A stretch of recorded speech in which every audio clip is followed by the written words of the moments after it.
আসসালামু আলাইকুম। আপনারা যে যেখান থেকে আমার ভিডিওটি দেখছেন, আপনাদের সকলের প্রতি রইল আমার পক্ষ থেকে দোয়া আর ভালোবাসা। আজকে আমি দোল্লা পিঠার রেসিপি নিয়ে আপনাদের সামনে হাজির হয়েছি। আর দোল্লা পিঠা ছাড়াও কিন্তু অন্য রান্না, আমার ঘরের কাজ কর্ম তো কিছু না কিছু থাকেই। তারপরও আমি ভাবলাম যে আপনাদের সামনে এই পিঠাটার রেসিপি দেখিয়ে দিই, কারণ সবাই এক একজন এক এক নিয়মে বানিয়ে থাকেন, আর আমি আমার নিয়মে বানিয়ে থাকি, সেজন্যই আপনাদের কাছে সামনে তুলে ধরা। আর প্রথমেই আমি এখানে চালের গুঁড়াটাকে আমি ভালো করে ভেজে নিচ্ছি। একদম ঝুরঝুরা করে ভেজে নিতে হবে।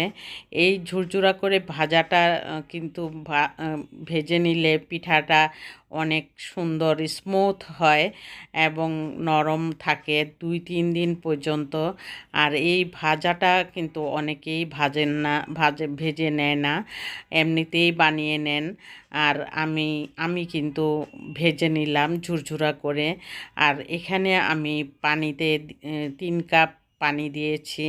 পানিতে আমি এখানে নারকেল কুড়া দিয়েছি প্রায় 1.5 কাপের মতন, 1.5 কাপ নারকেল কুড়া আর 1.5 কাপ গুড় দিয়েছি, আর 1/2 কাপ চিনি দিয়েছি, সাথে মিষ্টিটা একটু ভালো লাগলে যাতে মজা হয় পিঠাটা। তারপর আমি চুলার মধ্যে 10 মিনিট রেখে দিয়েছিলাম ঢেকে। ঢেকে রাখার পর আমি নামিয়ে আমি বেলুন দিয়ে প্রথমে আমি বেলুন দিয়ে বেলে নিয়েছি অনেকক্ষণ। তারপরে গরম গরম তো হাতে মথা যায় না, সেজন্য বেলুন দিয়ে বেলে নিয়েছি। তারপর বেলুন দিয়ে যখন প্রেস করে নিলাম, তারপর যখন একটু ঠান্ডা হয়ে এলো তখন হাত দিয়ে সুন্দর করে আমি ময়ানটা করে নিলাম। ময়ানটা করে আমি দেখুন দোল্লা পিঠাটা একদম সহজেই বানিয়ে নিচ্ছি। আর এই দোল্লা পিঠা এক একজন এক এক নামের ডেকে থাকেন, হয়তো এক এক দেশে এক একটা নাম দিয়ে থাকেন এই দোল্লা পিঠা। আমাদের দেশে নরসিংদীতে সবাই দোল্লা পিঠা বলেই চিনে। আর মেরা পিঠা হলো গুড় নারকেল ছাড়া শুধু লবণ দিয়ে, আমরা ওইটাও খেয়ে থাকি। ওইটা গুড়ের রস দিয়ে, তারপরে শুটকির ভর্তা দিয়ে, গরুর মাংস দিয়ে, হাঁসের মাংস দিয়ে মেরা পিঠাটা খাওয়া যায়। আর এই দোল্লা পিঠাটা এমনিতেই অনেক মজা হয়। আর আমি একটি ননস্টিক প্যানে পানি দিয়ে বলক আসার পর একটি চালনি দিয়ে দিলাম। দেওয়ার পর সেখানে দোল্লা পিঠাটা দেওয়ার প্রায় 30 মিনিট পরে আমি শাসলিকের কাঠি দিয়ে দেখে নিচ্ছি যে একদম হয়ে গেছে, সুন্দরভাবে হয়েছে। তারপরও আমি আরও 10 থেকে 15 মিনিট চুলায় রেখে দিলাম যাতে সুন্দরভাবে হয়ে যায়। দোল্লা পিঠাটা বানিয়ে নিলাম। তারপর ভাবলাম যে ঘরের কাজ কিছু পরিষ্কার পরিচ্ছন্নতা সব কিছুই ভিডিওতে করা যায় না, আর করিও নাই। আমি অফ ক্যামেরায় সব ঘর গুছিয়ে নিলাম। পরে ভাবলাম যে একটুখানি ভিডিও অন্তত করি। আমি এই শু বক্সটার উপরের ফুলদানিগুলি নামিয়ে সুন্দর করে, আমি অনেক ধুলা জমে থাকে, প্রতিদিন পরিষ্কার করতে হয়। তারপরও কোথা থেকে যে ধুলা আসে আমি নিজেও জানি না। আর এই ধুলার কারণে কিন্তু সব ফুলগুলি কিন্তু কাপড়ের, আর এই ফুলগুলির পর্যন্ত ধুলায় একদম কালো হয়ে যায় কয়েকদিন পর পর।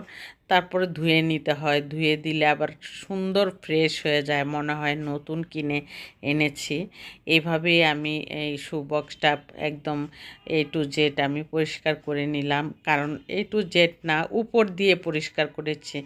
যদি আমি জুতার বক্সটা খুলে যদি পরিষ্কার করি তাহলে কিন্তু আমার হাঁচি উঠে যাবে। আমি নাকে মুখে অনেক সময় মাস্ক লাগিয়ে জুতার শু বক্সের ভিতরে জুতার একটা গন্ধ থাকে, ওই শু বক্সটার ভিতরটা পরিষ্কার করলে আমি মাসে একবার করে নেই ওই শু বক্সটার ভিতরে। আর উপর দিয়ে মনে করেন যে 1-2 দিন পর পরই আমি পরিষ্কার করি। আর এই পরিষ্কারটা না করলে একদম খুবই বাজে দেখা যায়, এমনিতেই কালো কালারটা। এই জন্য ধুলাটা বেশি দেখা যায় একদম। আর সেজন্য আমি 2 দিন পর পরই পরিষ্কার করে নেই। আর এই পরিষ্কার করার মাঝেও কিন্তু অন্যান্য কাজও করে নেই ফাঁকে দিয়ে। আর পরিষ্কার করলাম, করে নিলাম। তারপরে আমি ভাবলাম যে আজকে আলু ভর্তাটা বানাচ্ছি, আপনাদের ভিডিওতে আমি তুলে ধরলাম যে সিদ্ধ করে ছিলে নিয়েছি।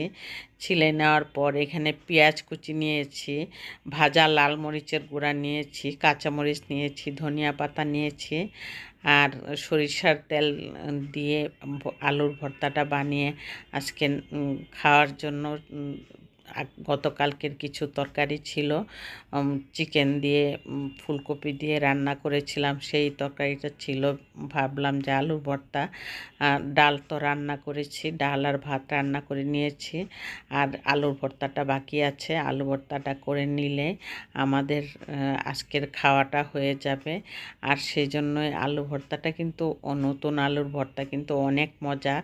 অনেকে আবার ভেজেও আলু ভর্তা বানায়, কিন্তু আমি ভেজে না বানিয়ে কাঁচা পেঁয়াজ কাঁচা মরিচ দিলে আমার কাছে বেশি মজা লাগে। সেই জন্য আমি এইভাবে রান্নাটা করে থাকি, এভাবে বানিয়ে থাকি আলুর ভর্তাটা। আর ভাজাটা আমার মেয়ে খায়, আমি আজকে আমার মতোই করে নিলাম।